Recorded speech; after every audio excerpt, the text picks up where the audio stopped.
Which is more impressive, the first time you saw your name on the side of a Ferrari, or the first time your name was on a director's chair?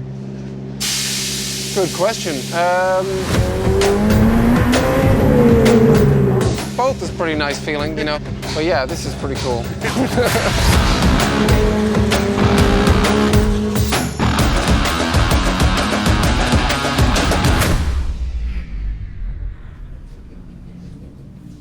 I want to know what kind of zoom you got on that camera back there.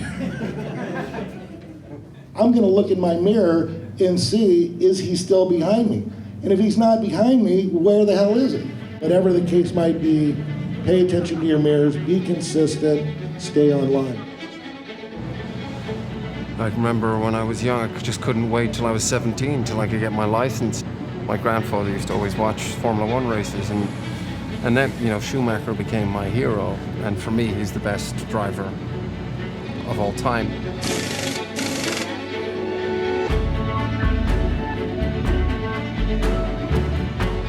You want to see any stuff in here? Yeah, absolutely. Obviously, that's the radio, indicators.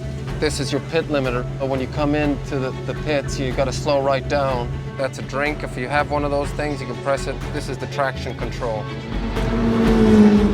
You know, I might start the race off low in traction control, and as the tires start to go, maybe move them to 2, just to protect them through the race. I'll do fuel and tires, and then when we do the tire change for stickers, it'll be on the wall. Yeah. So you're an actor that races. Is it hard to convince your agents and your managers, like, I'm not going to do this movie because I'm going to be out racing? They know that, you know, I've sort of made up my mind to really sort of commit to this right now, so we'll see how far their patience goes.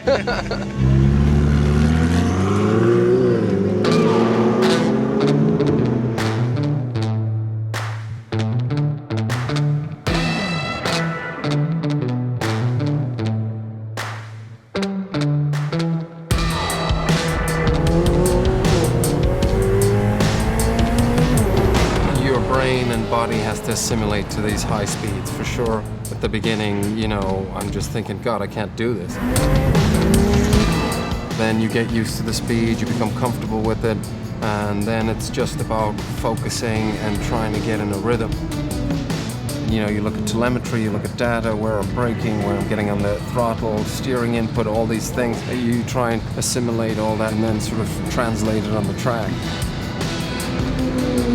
The corkscrew, everybody talks about it because it's sort of an iconic section of the track here, but you just got to line up nicely in the apex on the inside, and then it's about straightening the wheel, and there's a tree there that's a marker, and just shooting straight for that. It's got to be hard to think, like, aim for the tree, aim for the tree.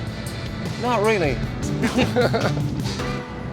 You know, if you're doing rehearsal for filming, I've been practicing this character, I'm putting it together, but I haven't really shown it to anybody. Mm-hmm. So that first day, it's sort of like, oh God, I hope this works, for sure. But this is kind of a totally different thing. What's great about this, and you know, it's very rare that it happens in life when you're doing something that really does bring that level of forced meditation. This becomes like a forced meditation because you're not thinking about anything else. And also you're trying to control your breathing. So whenever you're going down the straights here, it's very important to just say, you get out of the car and you're buzzing. The adrenaline is pumping so hard. Half an hour, 40 minutes after the race, you know, once it dumps and it's gone, it's just sort of exhaustion, really. Last year, you know, I was pushing to try and find my limit. And when you're on that sort of edge, chances are, you know, things can go wrong. I ended up, you know, crashing. But, you know, I learned a lot, kind of the hard way. So last year, you know, it was my first year, and I found qualifying a lot of the times in 4th place.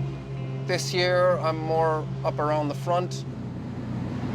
You got a podium at your first race this year at Daytona in the Ferrari Challenge. Yes. How driven are you when you compete in a race like this? You race to win, you know, for sure. That's the goal and the target, and the idea of coming in sort of, you know, 4th or 5th, or even obviously 3rd and 2nd. It's always great to be on the podium, but you know, the goal is to win and to be the fastest. Do you think you're going to win this weekend, like you did at Daytona? I'd have to be lucky. At the moment, I'm quite a bit off the pace. I'm always 2 seconds off where I need to be. There's a guy in my team that actually is setting the fast pace, so he's the one to catch. So are you competing against him or are you competing against yourself? For sure, it's very much about dealing with yourself. It's very humbling. More times I walk away sort of disappointed with myself than pleased.